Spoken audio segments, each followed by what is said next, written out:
नमस्कार, 99 न्यूज़ में आपका स्वागत है। मैं हूं आपके साथ संगर कुमार। झारखंड के बहुचर्चित 34वें राष्ट्रीय खेल घोटाले में तत्कालीन खेल मंत्री बंधु तिर्की के रांची के मोहराबादी व बनहोरा स्थित आवास में सीबीआई ने गुरुवार को छापेमारी की है। आय से अधिक संपत्ति के मामले में सजा होने के बाद विधानसभा की सदस्यता गंवा चुके बंधु तिर्की फिलहाल दिल्ली में है। उनकी सदस्यता खत्म होने के बाद मांडर विधानसभा सीट पर 23 जून को उपचुनाव की घोषणा भी हो चुकी है।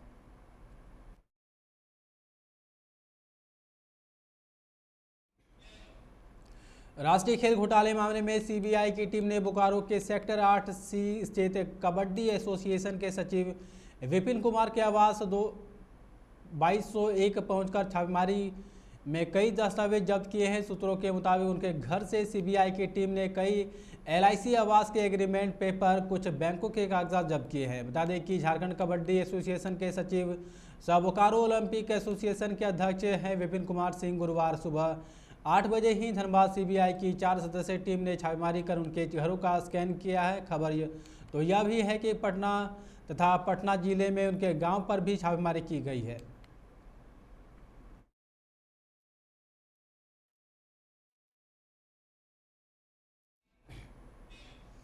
त्रिस्तरीय पंचायत चुनाव के 3 चरणों के मतदान के सफलतापूर्वक संपन्न कराने के बाद 27 मई को निरसा और गोविंदपुर में चौथे और आखिरी चरण का मतदान होना है, जिसके लिए जिला निर्वाचन पदाधिकारी सह उपायुक्त संदीप सिंह ने आज सेक्टर मजिस्ट्रेट, सेक्टर पुलिस पदाधिकारी, जोनल मजिस्ट्रेट और जोनल पुलिस पदाधिकारी की प्रतिनियुक्ति की है। चौथे चरण के मतदान के लिए 93 सेक्टर मजिस्ट्रेट सहित 204 पदाधिकारियों की प्रतिनियुक्ति की गई है। निरसा में 49 सेक्टर मजिस्ट्रेट, 49 सेक्टर पुलिस पदाधिकारी और 5 जोनल पदाधिकारी, 5 जोनल पुलिस पदाधिकारी रहेंगे। वहीं गोविंदपुर में 44 सेक्टर मजिस्ट्रेट, 44 सेक्टर पुलिस पदाधिकारी, 4 जोनल पदाधिकारी और 4 जोनल पुलिस पदाधिकारी की प्रतिनियुक्ति की गई है।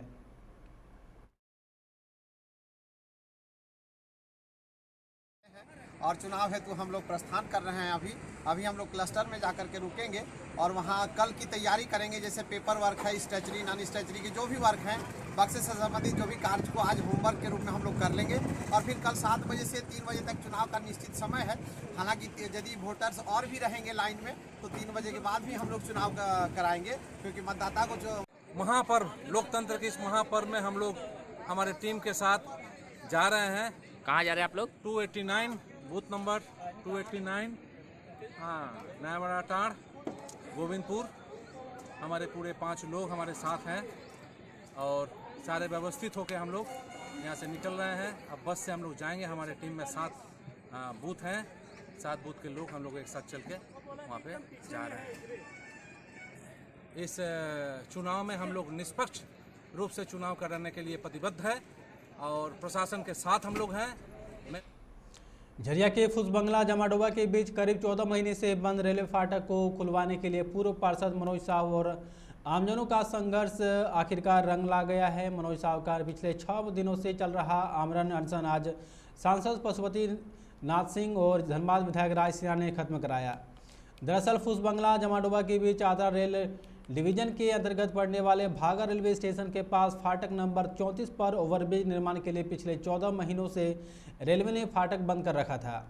इसके कारण फाटक के दोनों ओर का संपर्क टूट चुका है और लोगों को परेशानियों का सामना करना पड़ रहा है। यह सड़क से झरिया को जमाडोबा, बोकारो, पुरुलिया से जोड़ती है। जमाडोबा में टाटा सेंट्रल अस्पताल है। यहाँ फुसबंगला, भागा, लोधना मोड़ समेत अन्य इलाकों में रह रहे लोग इलाज के लिए आते जाते थे, जिन्हें आने जाने में परेशानी का सामना करना पड़ रहा है। इसलिए स्थानीय लोग इस फाटक को खोलने की मांग को लेकर अनशन पर बैठे थे। आज आदरा डिवीजन के DRM ने विधायक राज सिन्हा को विज्ञप्ति भेजा है, जिसमें DRM ने बताया कि भागा रेलवे फाटक पर बन रहे ओवरब्रिज के निर्माण कार्य में काफ़ी समय लग सकता है, जिसे देखते हुए भागा रेलवे फाटक को फिर से खोलने का निर्णय लिया गया है।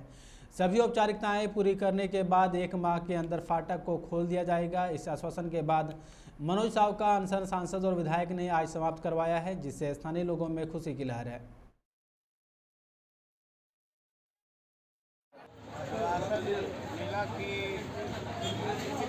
यही चाह रहे थे कि उनको बता रहे थे कि मुखिया जी को काम है, बिना काम स्टार्ट किए हुए हम अनशन नहीं उठेंगे। हम आपसे जैसी भी लगा गड्ढा खत्म भरा जा रहा है। घर से फिर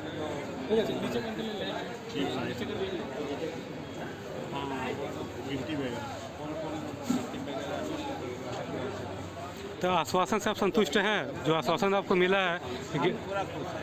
आज से ही काम गड्ढा फटा बनाने का काम जैसे भी मशीन से कर 6 दिन से आप अनशन में थे, जनता का कितना सहयोग मिला आपको? जनता का अपार सहयोग मिला हमारा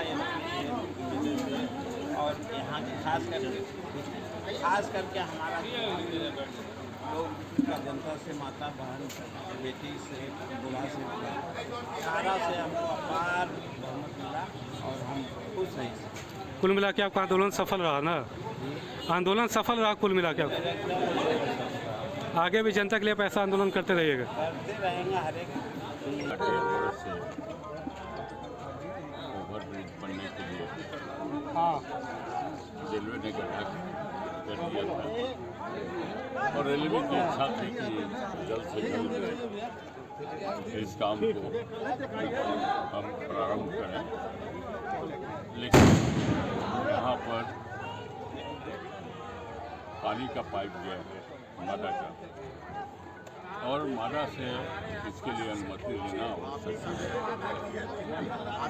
मादा काफ़ी दिन तक इसको लंबित रही और अभी हाल फिलहाल में रेलवे को एनओसी दिया है, लेकिन 1.5 वर्ष से जनता कष्ट में थी और उसके लिए यहाँ के पूर्व पार्षद मनोज साहु जी, जिनको मुखिया जी के नाम से सब लोग जानते हैं, और हमने कल मैंने कह के गया था कि 24 से 48 घंटे के अंदर ये समस्या का समाधान कराएंगे। और कल से लगातार हम यहाँ के जिला प्रशासन, नगर आयुक्त, DRM आद्रा, आप सब देखे ही होंगे, कल भी बात किए थे, रात में भी बात हुई, आज सुबह फिर उसको चेंज किए। तो सुबह उन्होंने मुझे मैसेज किया, हमने कहा कि आप मेरे व्हाट्सएप पे भेजिए जो आप प्रेस रिलीज़ देने वाले हैं। वो प्रेस रिलीज आया, इसमें उन्होंने स्पष्ट लिखा है कि 1 महीने के अंदर खोल देंगे, क्योंकि उन्होंने बताया कि टेक्निकलिटी उसमें काफ़ी है और फिर से हमको सारा सिग्नल वगैरह का लाइन सब ठीक करना होगा। CSR से हमको NOC लेना होगा, यहाँ से बना के हेडक्वार्टर भेजेंगे कलकत्ता, फिर वहाँ से आएगा, फिर हम फिर उसके बाद मैंने मनोज साहु जी से बात किया, वो बोले कि भैया आ जाइए। फिर आए, तब तक रेलवे के भी पदाधिकारी आए और आज जो जनता का चिर पर चिर मांग था कि कम से कम काम आज शुरू करा दें, तो आज दोनों तरफ गड्ढे भरने के काम शुरू हो गए और इसके बाद मनोज साहु जी का अनशन समाप्त किया। तो बोले तो हम लोग को प्रेस से बात करने का ऑथोरिटी नहीं है, जो भी खबर मिलेगा DRM ऑफिस से प्रेस नोटिफिकेशन से बता दें। किनके आदेश से आप आए थे यहाँ पर? जो अपने उच्चाधिकारी का आदेश है। DRM साहब का आदेश से आए थे? हम कंस्ट्रक्शन डिपार्टमेंट से। क्या परिचय हुआ सर आपका? सहायक अभियंता, असिस्टेंट इंजीनियर। अभी वार्ता में थे, विधायक भी थे, सांसद भी थे, तो क्या कुछ निकला? आप लोग अभी गेट खोल रहे हैं क्या? गेट खोलने का हम लोग प्रस्ताव ऑलरेडी मंडल अभियंता को भेज दिया गया है, जो भी होगी जानकारी कल प्रेस रिलीज। धनबाद जिला कांग्रेस कार्यालय में आज प्रेस वार्ता का आयोजन किया गया। इस दौरान जिलाध्यक्ष ब्रिजेंद्र सिंह ने केंद्र सरकार के 8 साल पूरा होने के को विफल बताया है। आज कांग्रेस के धनबाद जिला संयोजक जयशंकर पाठक भी कांग्रेस कार्यालय में पहुंचे थे, जहां उन्होंने कहा कि सत्ता में आने से पहले मोदी सरकार ने देश की जनता से जो वादे किए थे उसे पूरा नहीं किया। उन्होंने कहा कि अब भाजपा के पास चुनाव में तरक्की, विकास, सड़क, स्कूल, शिक्षा, अस्पताल, उद्योग, रोजगार, खेती जैसे मुद्दे नहीं रह गए हैं। अब भाजपा के पास प्रायोजित मुद्दे हैं, जैसे शमशान, कब्रिस्तान, बुलडोजर, लाउड स्पीकर, गर्मी निकालना आदि, मंदिर बना, मस्जिद और सड़कों के नाम बदलना इत्यादि है। अभी मात्र 4 दिन में, 3 दिन में 8 साल पूरा हो जाएगा इस मोदी सरकार का। मोदी सरकार जब 2014 में 28 मई को आ गया तो उन्होंने कुछ प्रॉमिस करके, कुछ देश की जनता को बोल के वो सत्ता में आए थे। मेन प्रमुख 4 बातें थी जिसको बोलकर वो सत्ता में आए थे और भारत की जनता ने उनके ऊपर भरोसा जताया था। वो 4 प्रमुख बातें थी। सबसे पहले बहुत हुई महंगाई की मार, अब की बार मोदी सरकार, ये स्लोगन था उनका। महंगाई के ऊपर सबसे ज़्यादा उनका जोर था। दूसरा था जो विदेश में काला धन संचित करके रखा गया था, तथाकथित जो उन्होंने कहा था, सभी लोगों को बताया था कि वो आ जाएगा तो कई जगह पे इनकम टैक्स भी लेने की ज़रूरत नहीं पड़ेगा, भी भारत सरकार ऐसे ही वो चला लेगी वहाँ से आके। 15 लाख रुपया हर एक के खाते में चला जाएगा और 2 करोड़ रोजगार सभी हर साल वो युवाओं को देंगे। इतना रोजगार संचित कर सकेगा देश, ये सब प्रॉमिस करके यहाँ पे लोगों का वो विश्वास हासिल किए थे और जनता ने उनको सत्ता उनके हाथ में सौंपी थी। बाघमारा के रामकनाली क्षेत्र बीसीसी एरिया 4 के अंबे माइनिंग प्राइवेट लिमिटेड के ओपन कास्ट प्रोजेक्ट बुट्टू बाबू बस्ती के पास चल रहे अवैध कोयला उत्खनन के दौरान चाल धंसने से मलबे में दबकर एक युवक की मौत हो गई और 3 के गंभीर होने की सूचना है। घटना को लेकर प्रारंभिक सूचना के मुताबिक रामकनाली ओपी क्षेत्र के बुट्टू बाबू बंगला के पास अवैध खनन के दौरान मलबा गिर गया, जिससे मौके पर ही एक की मौत हो गई। 3 लोग मलबे में दबकर जख्मी हो गए हैं। घटना के बाद अवैध खनन करने वाले अन्य लोग भाग निकले। मरने वाले मजदूर का नाम मनोज कुमार बताया जा रहा है, जो सलानपुर बस्ती का निवासी है। वहीं घायल मजदूरों का इलाज किसी अस्पताल में अवैध कोयला कारोबारी करवा रहा है। खदान के अंदर काफ़ी मात्रा में कोयला और ओबी का मलबा गिरा हुआ है। घटनास्थल पर चप्पल, कोयला खुदाई करने वाला गैता, झोड़ा और कोयले से भरा दर्जन भर बोरा और कई खाली बोरे पड़े हैं। मुहाने से बाहर पत्थर पर खून के छींटे दिख रहे हैं। अब तक घटनास्थल पर न तो स्थानीय थाने की पुलिस और न ही सीआईएसएफ पहुंची है। क्या हुआ था वहाँ पर? पूरा धंस गया इसका ऊपर कोयले। के को था वहाँ पर? ये वो सर। क्या हुआ था उसके साथ? गिर गया, दब गया सर। दबा? हाँ। मैंने टाँग टूंग कर निकाल दिए हम लोग, क्या करें। मैंने आप ही निकाले हैं? हाँ, हमें निकाले, फिर ठेला में लाद कर पहुँचा दिए घर। मैंने आप स्पॉट पर मौजूद थे? मौजूद थे। पंचायत चुनाव जीतने के बाद बाघमारा के बरोरा पंचायत की मुखिया सरिता देवी और समिति सदस्य और ने अपने समर्थकों के साथ विजय जुलूस निकाला। इस दौरान ढोल नगाड़े और बाजे गाजे के साथ लोग झूमते दिखे, जमकर पटाखे फोड़े गए। मुखिया सरिता देवी और समिति सदस्य सरस्वती देवी ने ग्रामीणों से आशीर्वाद लिया और कहा कि पंचायत के जो भी कार्य बाकी है पूरा करेंगे और गाँव का विकास करेंगे।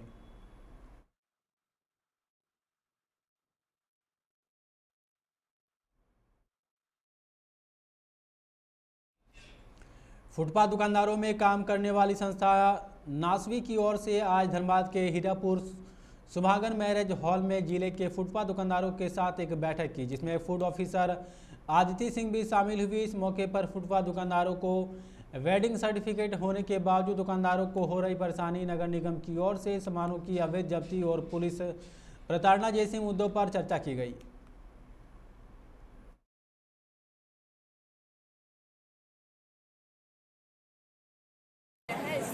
सारे स्ट्रीट वेंडर्स आए हैं, जिसमें फूड वेंडर्स भी हैं जो स्ट्रीट फूड बेचते हैं, तो उनकी क्या क्या ज़रूरतें हैं और क्या क्या उनको लीगल चीज़ें पूरी करनी होती हैं और कैसे साफ़ सफाई का ध्यान रखना है, तो ऐसी चीज़ों पे इनको जागरूक किया गया है। आज देखा गया है कि भाई बहुत गंदगी होती है इनके स्टॉल पे, कभी कभी फूड पॉइजनिंग की भी स्थिति बन जाती है और आजकल ये भी सुनने में आ रहा है कि रंगों का प्रयोग किया जाता है। चाउमीन के स्टॉल्स हैं जिनमें अजीनोमोटो है वो ज़्यादा यूज़ किया जाता है, या सॉस, ऐसे सॉस यूज़ किए जाते हैं जो कि बीमारी का एक कारण है। तो इन्हीं सब चीज़ों को लेके इनको जागरूक किया गया है कि कैसे ये लोग अपना जो वेंडिंग स्टॉल है या जो भी खाने पीने की जो क्वालिटी है उसको कैसे इम्प्रूव करेंगे। ये नासवी एक संस्था जो स्ट्रीट वेंडर के ऊपर में काम करती है, उसके तरफ से एक कार्यक्रम का आयोजन किया गया है जिसमें इनके अधिकार के बारे में बताया जा रहा है। सरकार की नगर निगम से और food safety inspector Aditya Singh, तो हम लोग यहाँ पे इनको इनका क्या अधिकार है, नगर निगम से इनको क्या क्या फैसिलिटी मिलता है, क्या इनके लिए पहचान पत्र का है या वेंडिंग जोन का निर्माण हो रहा है, इन सब के बारे में इनको बताया जाएगा और इनसे रिक्वेस्ट किया जाएगा कि जो भी आसपास में जो रोड पे अतिक्रमण लगता है उसको आप ना लगाएं, या फिर जो जगह है चिन्हित जगह पे है जहाँ आपको अलॉटेड है, जो वेंडिंग जोन जहाँ पे बना गया आप वहाँ पे अपना सामानों का बिक्री करें। निरसा के मुगा मोड़ के पास एक तेज रफ्तार ट्रक अनियंत्रित होकर पलट गई, जिससे गाड़ी क्षतिग्रस्त हो गई। चालक ने किसी तरह कूदकर अपनी जान बचाई। घटना में किसी के हताहत होने की सूचना नहीं है।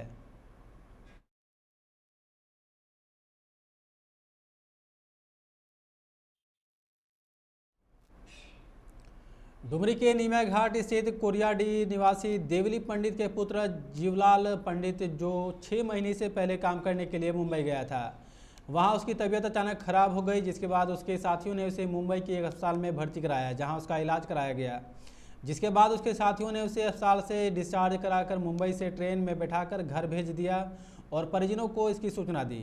3 दिन बीत जाने के बाद भी वह गुरुवार की सुबह अपने घर पहुंचा तो अपने परिवार वालों को सारी बात की जानकारी दी, जिसके बाद उसके परिवार वालों ने तत्काल उसे 108 एम्बुलेंस से रेफरल अस्पताल डुमरी पहुंचाया, जहां चिकित्सक जितेंद्र कुमार सिंह ने उसका इलाज किया। जिसके बाद गंभीर स्थिति को देखते हुए उसे धनबाद रेफर कर दिया गया। पर उन्होंने बताया कि वह मुंबई में एक सप्ताह से कुछ भी नहीं खाया है। प्रतिदिन उसका पेट फूलता जा रहा है, जिससे उसको सांस लेने में काफ़ी कठिनाई हो रही है। क्या मामला है? क्या हुआ पिताजी को? पिताजी का तबीयत खराब था 1 सप्ताह पहले। कहाँ काम करते थे? मुंबई में। कब वो घर आए? घर अभी आया है। आज? हाँ। क्या प्रॉब्लम क्या है उनको? वो थोड़ा पेट दर्द होता था। खबरों में फिलहाल इतना ही। आप देखते रहें 99 न्यूज़। नमस्कार।